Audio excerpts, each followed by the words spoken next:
शनिवार की सुबह पाकिस्तान की तरफ से सीमावर्ती इलाकों में गोलीबारी की गई। जम्मू कश्मीर के राजौरी जिले के पाकिस्तानी गोलीबारी में एक प्रशासनिक अधिकारी राजकुमार थापा की मौत हो गई। इस बारे में खुद राज्य के मुख्यमंत्री उमर अब्दुल्ला ने ट्वीट करके जानकारी दी है।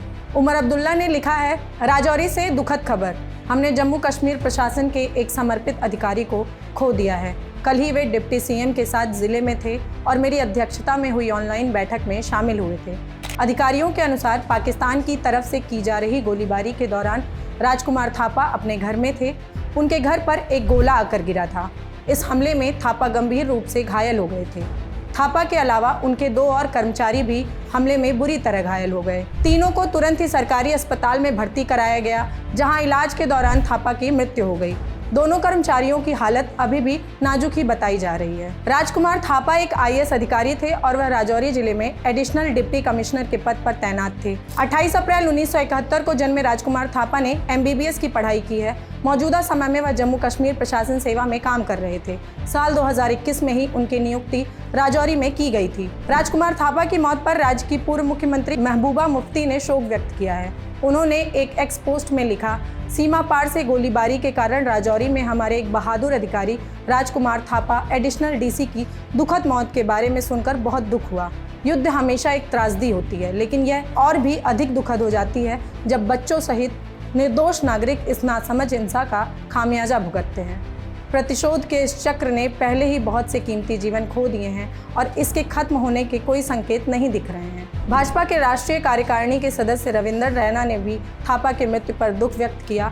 उन्होंने एक्स पर एक पोस्ट में लिखा, यह सुनकर बहुत दुख हुआ कि मेरे मित्र राजकुमार थापा जी राजौरी में संभावित मिसाइल या ड्रोन हमले में शहीद हो गए। आपकी निस्वार्थ सेवा और बलिदान को हमेशा याद रखा जाएगा थापा साहब। वहीं शनिवार की सुबह भारतीय सेना ने एक ज्वाइंट प्रेस ब्रीफिंग भी की है। इस प्रेस ब्रीफिंग में कर्नल सोफिया कुरैशी ने शुक्रवार और शनिवार की दरमियानी रात पाकिस्तान के साथ लगी सीमा पर भारत की जवाबी कार्रवाई के बारे में बताया। कर्नल सोफिया ने बताया कि पाकिस्तानी सेना ने पश्चिमी सीमा पर आक्रामक गतिविधियां जारी रखी हैं। नियंत्रण रेखा पर ड्रोन से घुसपैठ और भारी हथियारों से गोलीबारी की गई है।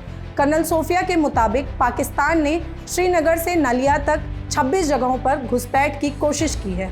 हालांकि इनमें से ज़्यादातर को नाकाम भी कर दिया गया है। अपनी प्रेस ब्रीफिंग में कर्नल सोफिया ने भारत की उन जगहों के बारे में भी बताया जहां पाकिस्तान ने हमले की कोशिश की थी।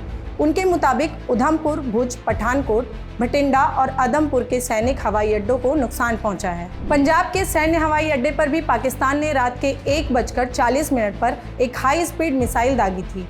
हालांकि भारतीय एयर डिफेंस सिस्टम ने इसे बेअसर कर दिया।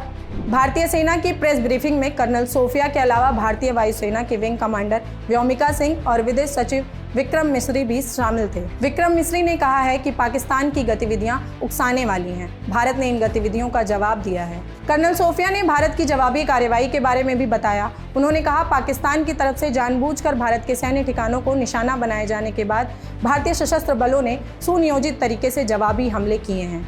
भारत ने पाकिस्तान के technical installations, command and control station, radar sites और हथियार भंडारण को चुनकर निशाना बनाया है। इससे पहले भारत की तरफ से रफीकी मुरीद, चकलाला, रहीम यार खान, सुक्कुर और चुनिया में भी पाक सैन्य ठिकानों पर सटीक प्रहार किए गए। कर्नल सोफिया के मुताबिक भारत ने पाकिस्तान के पसरूर में स्थित रडार साइट और सियालकोट के एविएशन बेस को भी निशाना बनाया है। आपके लिए जानकारी जुटाई है हमारे साथी अभिषेक ने। मेरा नाम है पाटेश्वरी और आप देख रहे हैं मॉलिटिक्स।